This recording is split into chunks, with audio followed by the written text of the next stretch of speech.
कहाँ ब्रश गुल के तो विपन अकेले फिरो कहे तो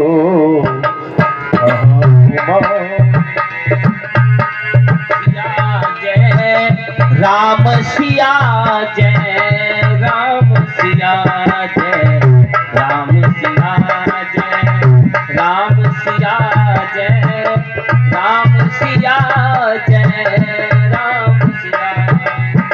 चोर पाने प्रभु किन प्रणामो पिता समेत लीने निज नामो।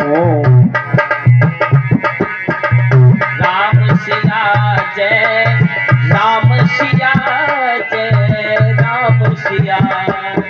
ये है राम।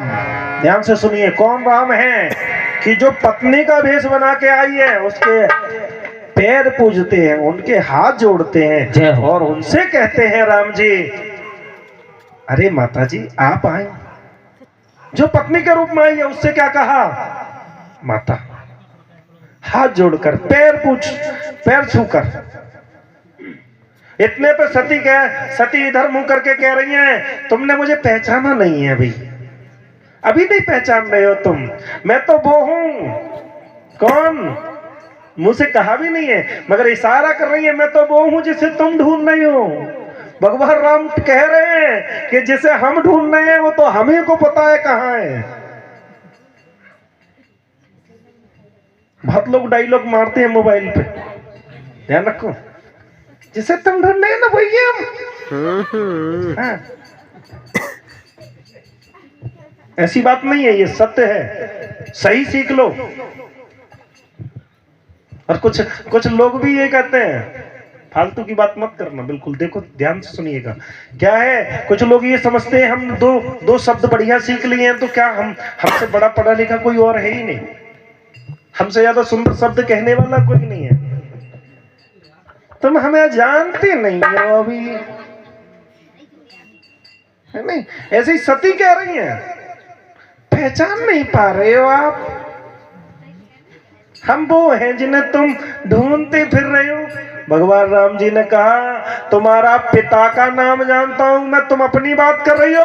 दक्ष का नाम लिया और फिर कहा तुम्हारे पति कहाँ हैं जो बेल पे सवार रहते हैं, वृषभ पे सवार रहने वाले भोले बाबा कहाँ हैं? विपन अकेले फिरो कहे थी।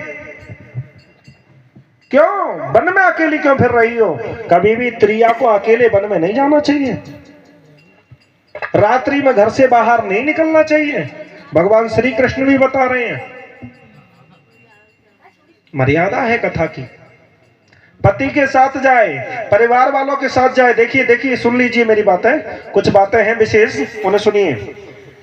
जब तक स्त्री का विवाह नहीं होता, मतलब कन्या का विवाह नहीं होता, किसके साथ? अपने बहन भाइयों के साथ। इधर देखो ध्यान से, जो कह रहा हूं मैं उन बातों को सुन लीजिए, बहुत विशेष बातें हैं गृहस्थी की। जब तक विवाह नहीं हो, कन्या किसके साथ रहे? अपने बहन भाइयों के साथ रहे, अपने माता पिता के साथ रहे। विवाह हो जाए तो पति के साथ रहे, वृद्ध हो जाए तो अपने बच्चों के साथ रहे। अन्यथा उस माता पे, उस बहन पर, बेटी पर समाज उंगली उठाता रहता है, उसे गलत बताने में देर नहीं लगती। ध्यान रखिएगा। कहा भगवान राम ने जब पति तुम्हारे हैं तो तुम अकेली क्यों आई हो?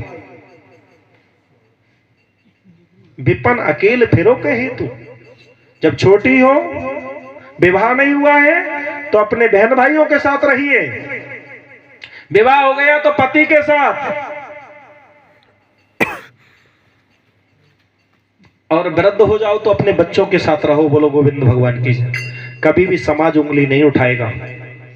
और अकेले कहीं घूमो तो फिर चाहे कैसी भी अवस्था क्यों ना हो, ये समाज जरूर उंगली उठाएगा, चाहे आप कितनी भी बड़ी साधु क्यों ना हो, कितनी भी बड़ी त्यागी क्यों ना हो। इस समाज का ऐसा दृश्य है। जैसी बुद्धि होती है लोगों की, वैसी सोच होती है। वैसे माताओं को प्रणाम करना चाहिए, क्योंकि इन माताओं की कृपा से हमें भगवान के नाम की प्राप्ति हुई। समझ रहे हैं? इन माताओं की वजह से ये सृष्टि की उत्पत्ति हुई है। जो माताओं को प्रणाम करता है, पैर छूता है रोज, चाहे भले ही अपनी माँ है तो उसके छुओ, नहीं है तो चाची ताई कोई भी माँ लगती होगी उस मोहल्ले की, कोई भी छोटी बहन लगती होगी, उसके पैर छुओ। समझ में आ रहा है? तुम्हारी बुद्धि का विकास कोई नहीं रोक सकता। सरस्वती भी तो माँ है, लक्ष्मी तो माँ है, दुर्गा तो माँ है, काली तो माँ है। जितनी माँ है सबके पास खजानों के भंडार भरे पड़े हैं। समझ में आ रहा है? शक्ति चाहिए, हिम्मत चाहिए तो दुर्गा को पूजिए। काल से यदि डर लगता हो तो काली को पूजिए। ध्यान से सुने, एक एक शब्द में बहुत बहुत चीजें